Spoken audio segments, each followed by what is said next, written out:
اعوذ باللہ من الشیطان الرجیم بسم اللہ الرحمن الرحیم یا ایھا الناس اتقوا ربکم الذی خلقکم من نفس واحدۃ۔ اب دیکھیے معاشرتی مسائل کے ضمن میں گفتگو ہے تو ایسی بنیادی بات سے شروع کی ہے، اے لوگوں اپنے اس رب کا تقوی اختیار کر لو جس نے تمہیں ایک جان سے بنایا، وخلق منہا زوجہا، اور اسی سے اس کا جوڑا بنایا۔ یہاں یہ نوٹ کرنے والی بات ہے کہ یہاں حضرت آدم کا لفظ نہیں ہے کہ آدم سے ان کا جوڑا بنایا، بلکہ نفس سے بنایا۔ اس میں وہ بات پوری طریقے سے ایکوموڈیٹ ہو سکتی ہے کہ یہاں مراد کیا ہے؟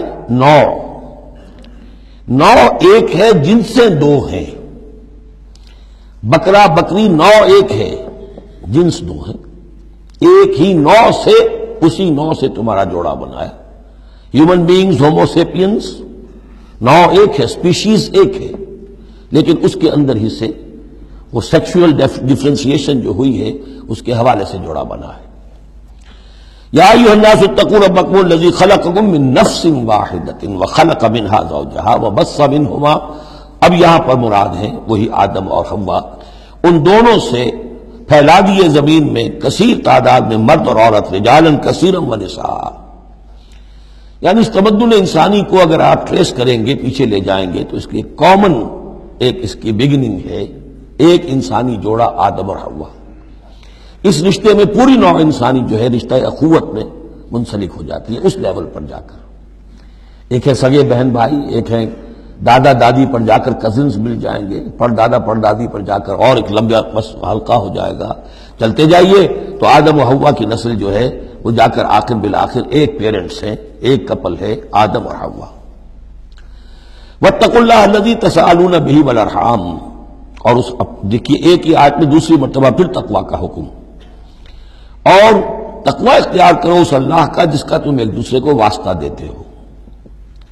آپ کو معلوم ہے کہ دنیا میں فقیر بھی مانگتا ہے تو اللہ کے نام پر مانگتا ہے، اللہ کے واسطے مانگتا ہے، اور اکثر و بیشتر معاملات جو تمدنی ہوتے ہیں، گھریلو جھگڑے ہوں، ان کو بھی جب نمٹانا ہوتا ہے تو آخر کار کہنا پڑتا ہے کہ اللہ کا نام مانو اور تم یہ بات چھوڑ دو، اپنی اس ضد سے باز آ جاؤ۔ تو جہاں آخری اپیل کرنی ہے اللہ کے حوالے سے تو اس کا تقوی اختیار کرو، تو یہ جھگڑے ہو گئی نہیں، اس کے احکام پر چلو۔ اس نے سوسائٹی کے مختلف طبقات کے حقوق معین کر دیے، مرد کے حقوق، عورت کے حقوق، رب المال کے حقوق، عامل کے حقوق، مضاربت ہے تو ایک وہ ہے کہ جس کا سرمایہ ہے اور ایک وہ ہے کہ جو کام کر رہا ہے، دونوں کے کیا حقوق ہیں، کیا اختیارات ہیں۔ اگر ان کی پیروی کی جائے، ان کی پابندی کی جائے تو جھگڑا نہیں ہوگا۔ والارحام، اور رحمی رشتوں کا لحاظ رکھو۔ یہ وہ رحمی رشتہ ہے جیسا کہ میں نے بتایا، والدہ پر جا کر بہن بھائی ایک ہو گئے، دادی پر جا کر ایک اور بڑی تعداد میں ایک ہو گئے، یہ رحمی رشتے ہیں۔ لیکن انہی رحمی رشتوں کو پھیلاتے چلے جائیے تو کل بنی آدم، اور جتنی بھی بنات حوا ہیں وہ سب ایک ہی نسل سے، ایک ہی باپ اور ایک ہی ماں کی اولاد ہیں۔ ان اللہ کان علیکم رقیبا، یقیناً اللہ تعالیٰ تم پر نگران ہے۔ یہ تقوی کی روح ہے۔ اگر یہ خیال رہے کہ میں کسی کی نگاہ میں ہوں، کوئی مجھے دیکھ رہا ہے، میرا ہر عمل اس کی نگاہ میں ہے، چھپا ہوا نہیں ہے، چاہے میں نے سب دروازے بند کر دیے، کھڑکیاں بند کر دی اور پردے لگا دیے، سب کچھ ہو گیا، لیکن ایک آنکھ سے میں نہیں چھپ سکتا۔ ان اللہ کان علیکم رقیبا، اگر یہ مستحضر رہے تو پھر تقوی ہوگا، پھر اللہ کے حکم کی پابندی کی جائے گی۔ اب دیکھیے یہ حکمت نبوت ہے صلی اللہ علیہ وسلم، اس آیت کو حضور نے خطبہ نکاح میں شامل کیا، کیونکہ نکاح کا موقع کیا ہوتا ہے کہ ایک مرد ایک عورت کے درمیان پھر وہی رشتہ ازدواج قائم ہو رہا ہے، آدم کا ایک بیٹا، حوا کی ایک بیٹی، پھر اسی رشتے میں منسلک ہو رہے ہیں جس میں کہ آدم اور حوا تھے۔ جس طرح ان سے نسل پھیلی ہے، اب ان سے آگے نسل بڑھے گی۔ لیکن یہ کہ پورے معاشرتی معاملے میں، خاندانی معاملات میں، عائلی معاملات میں، جیسے سورہ بقرہ میں ہم نے دیکھا کتنی مرتبہ واتقوا اللہ واتقوا اللہ واتقوا اللہ، تقوی نہیں ہوگا تو پھر خالی قانون جو ہے اس کے اندر وہ تاثیر نہیں ہوا کرتی۔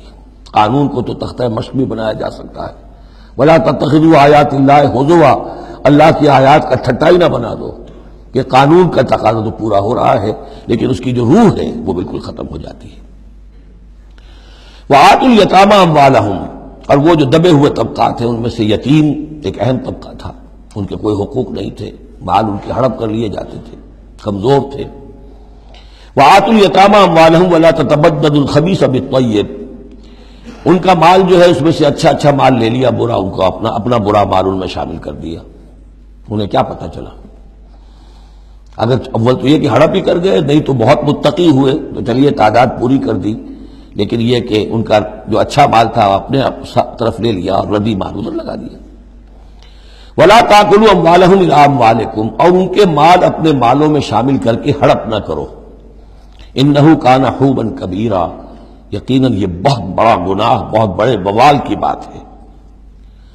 وَإِنْ خِفْتُمْ أَلَّا تُقْسِطُوا فِي الْيَتَامَىٰ، اور اگر تمہیں اندیشہ ہو کہ تم یتیم بچیوں کے بارے میں انصاف نہیں کر سکو گے، یعنی یتیم ایک تو لڑکا ہوا، چلیے اس کی ایک زندگی ہے، ایک خاص حد کو پہنچنے کے بعد وہ ایک انڈیپینڈنٹ لائف اختیار کر لے گا۔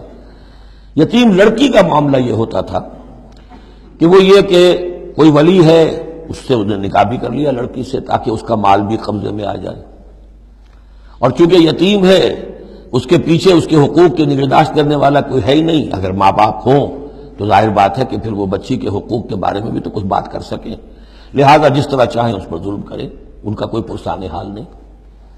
تو اس میں خاص طور پر کہ یتیم ایک تو ہے لڑکا اور ایک لڑکی یتیم۔ وآتوا الیتامی، اسے منکرین سنت نے، منکرین حدیث نے اس آیت کو مختلف طریقے سے وہ تعبیر کیا ہے، لیکن وہ میں یہاں اس وقت بیان نہیں کر سکتا۔ جو مفہوم میں صحیح سمجھتا ہوں، جو سلف سے چلا آ رہا ہے، جو حضرت عائشہ صدیقہ رضی اللہ تعالی عنہا سے مروی ہے، تو میں وہی بات بیان کر رہا ہوں۔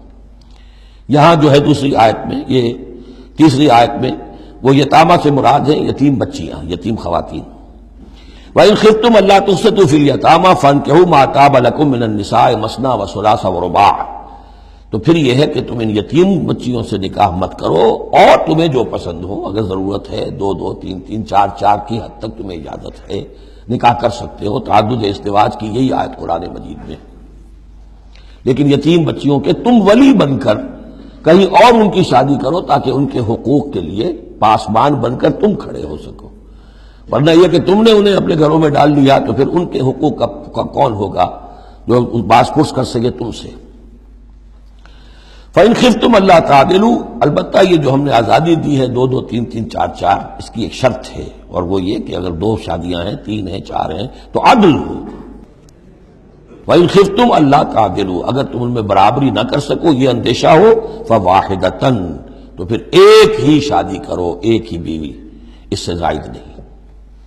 او ما ملکت ایمانکم، اور دوسرا کھاتا یہ ہے، یا جو تمہاری ملک یمین ہو، جو لونڈیاں ہوں، جو جنگوں میں غزوات میں جو بھی آتی تھی، وہ ایک علیحدہ معاملہ ہے، ان کی تعداد کے اوپر کوئی تعین نہیں ہے، لیکن پھر شادی ایک ہوگی۔ اگرچہ اس میں آگے چل کر بات آ جائے گی کہ اس انصاف میں قلبی رجحان اور میلان شامل نہیں ہے، جو چیز گنتی کی ہو سکتی ہے، ٹائم کتنا گزار رہے ہو، کس بیوی کے پاس کتنا، سب اس میں مساوات ہونی چاہیے۔ نان نفقہ کیا دے رہے ہو، کپڑے کیسے دے رہے ہو، ان تمام چیزوں میں جو کاؤنٹ ہو سکتی ہیں، جو مادی چیزیں ہیں، جو دیکھی بھالی جا سکتی ہیں، اس میں انصاف اور عدل لازم ہے۔ البتہ دلی رجحان اور میلان جس پر کہ انسان کو قابو نہیں ہوتا، اس میں گرفت نہیں ہے۔ ذالک ادنیٰ اللہ تعولوا، یہ اس سے قریب تر ہے کہ تم ایک ہی طرف کو نہ جھک پڑو، کہ ایک ہی بس بیوی کی طرف سارا میلان ہے، رجحان ہے، اور جیسا کہ آگے آئے گا کہ دوسری جو ہے یا دوسری جو ہیں وہ معلق ہو کر رہ گئی ہیں کہ نہ وہ شوہروں والی ہیں اور نہ وہ آزاد ہیں کہ کہیں اور نکاح کریں۔ صدق اللہ العظیم۔